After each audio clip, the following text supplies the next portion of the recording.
Dans l'univers des voitures de luxe, un nom scintille, telle une étoile au firmament de l'industrie, riche d'une histoire d'innovation et de supériorité. Il s'agit de Mercedes-Benz, qui incarne l'essence même du luxe et des hautes performances. Depuis que Mercedes-Benz est né de la fusion, en 1926, entre les sociétés Daimler et Benz, la marque est devenue le symbole du génie mécanique et de l'innovation technologique. Dès lors, Mercedes-Benz n'a pas seulement été un constructeur automobile, mais aussi une icône de prestige, de puissance et d'élégance. Son slogan « Le meilleur ou rien » illustre son ambition permanente de briller au sommet. Aujourd'hui, nous plongerons dans un océan de faits étonnants et passionnants autour de cette marque, qui ne cesse de stupéfier la planète avec ses véhicules extraordinaires. Nous allons dévoiler 7 choses que vous ignoriez sur Mercedes-Benz. De ses racines remontant à la première voiture de l'histoire, jusqu'à ses innovations les plus récentes, capables d'ébahir le public. Avant de commencer, si vous êtes nouveau ici, n'oubliez pas de vous abonner à la chaîne et d'activer la cloche de notification pour recevoir toutes nos actualités immédiatement. Premièrement, la première automobile fonctionnelle au monde est née chez Benz. Saviez-vous que l'humanité doit la toute première voiture pratique de l'histoire à la mentalité inventive et à la vision particulière d'un seul homme? En 1886, l'ingénieur allemand Karl Benz déposa le brevet d'un véhicule à 3 roues, mue par un moteur à essence baptisé Benz Patent Motorwagen. La voiture ne disposait alors que de 3 roues, d'un simple levier à la place d'un volant, pas de toit ni de tableau de bord. Pourtant, le moteur monocylindre de 954 cm3 fut un exemple de conception repris dans la plupart des moteurs à essence utilisés jusqu'à nos jours. Le succès ne s'obtint pas aisément.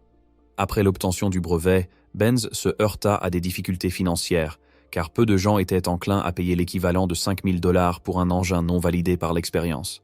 C'est alors qu'entre en scène la courageuse Bertha Benz, épouse de Karl. Bertha non seulement soutenait son mari, mais elle devint la première commerciale du secteur automobile.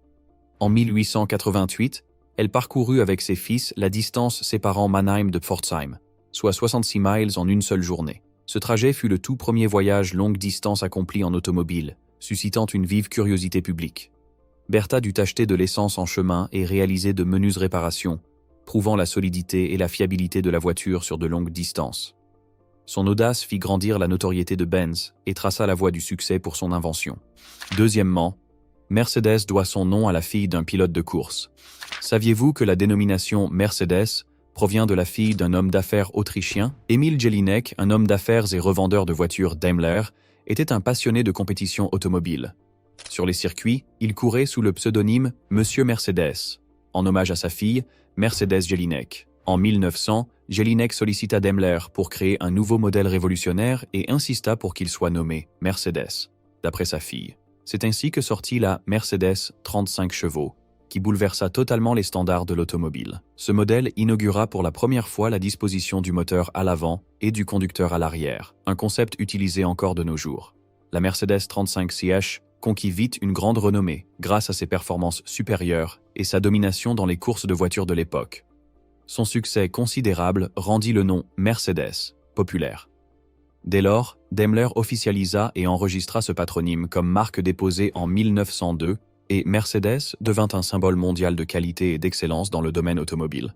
Troisièmement, la symbolique de l'étoile à 3 branches. Connaissez-vous la signification de l'étoile à 3 branches du logo Mercedes-Benz? Vers 1926, Benz a fusionné avec Daimler pour devenir Daimler-Benz, et les véhicules furent commercialisés sous l'appellation Mercedes-Benz. Dès 1910, Daimler avait opté pour une étoile à 3 branches sur ses véhicules. Cependant, la forme qu'on connaît aujourd'hui, une étoile incluse dans un cercle, fut déposée en 1937. L'étoile à 3 branches illustre la volonté de la société d'imposer ses moteurs sur la terre, la mer et les airs. Cette vision globale reflète l'ambition de Daimler d'implanter ses motorisations dans toutes les formes de transport, depuis les autos jusqu'aux bateaux et avions. Quatrièmement, la première automobile du Népal était une Mercedes-Benz. Saviez-vous que la première voiture arrivée au Népal était une Mercedes-Benz? En 1940, Adolf Hitler décida de faire un présent spécial au roi Tribhuvan du Népal. Un modèle 1939 de Mercedes-Benz. À l'époque, comme le Népal n'était pas doté d'infrastructures routières adéquates, une cohorte d'ouvriers dut transporter le véhicule lourd pendant des jours avant d'atteindre la capitale, Katmandou. Le roi Tribhuvan l'utilisa régulièrement jusqu'à sa mort en 1955. La voiture, se couvrant ensuite de rouille, fut finalement exploitée comme support de formation mécanique dans une école d'ingénieurs. Aujourd'hui, cette pièce historique est exposée dans un musée, racontant l'histoire unique de la façon dont la modernité est parvenue au Népal par des chemins peu conventionnels. Cinquièmement, les portes de la Mercedes-Benz SLS AMG comportent des charnières explosives. Avez-vous déjà entendu parler de portes explosives?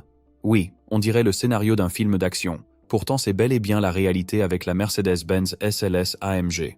Produite entre 2011 et 2015, cette voiture d'exception, célèbre pour ses portières type papillon ou aile de mouette ouvrant vers le haut, fut rapidement reconnue comme un monument de l'industrie automobile. Mais la partie la plus stupéfiante concerne le système de sécurité avancé intégré par Mercedes à ses portières. En cas de renversement, lorsque la voiture se retrouve à l'envers, les charnières des portes renferment de petites charges explosives. Celles-ci se déclenchent lorsqu'on actionne les poignées en cas d'accident, faisant sauter les charnières pour permettre l'ouverture des portes et l'évacuation rapide des passagers. Il ne s'agit pas que d'un tour de force d'ingénierie, mais également d'un respect des règles de sécurité fédérales imposant une ouverture des portes dans de telles situations. Plusieurs célébrités, comme Arnold Schwarzenegger, Tom Hanks ou Roger Federer, possèdent un exemplaire de la SLS AMG, mais rares sont ceux qui savent que leur précieuse voiture intègre un dispositif de sécurité proche du cinéma. Sixièmement, le fondateur de Porsche a commencé sa carrière chez Mercedes-Benz.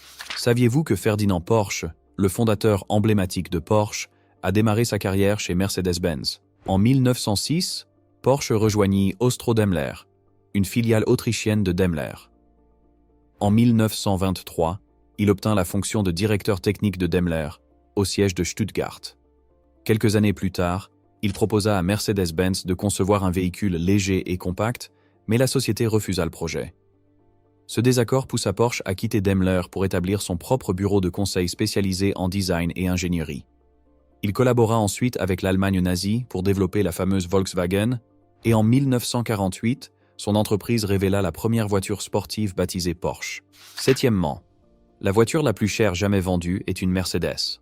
En 2022, Mercedes-Benz a une nouvelle fois marqué l'histoire en vendant lors d'une enchère publique un modèle d'une extrême rareté, au prix record. Il s'agissait d'une Mercedes-Benz 300 SLR Uhlenhaut Coupé, dont seulement 2 exemplaires furent construits. Cette pièce unique s'est échangée contre la somme incroyable de 142 millions de dollars, battant de plus du double l'ancien record de la voiture la plus chère jamais vendue. Partagez en commentaire laquelle de ces anecdotes vous a le plus étonné, si vous souhaitez un second épisode sur ce sujet, et quelle est votre opinion sur Mercedes. Pensez à liker la vidéo si vous l'avez trouvée plaisante, et n'oubliez pas de vous abonner et de cliquer sur la cloche de notification. On se retrouve dans la prochaine vidéo.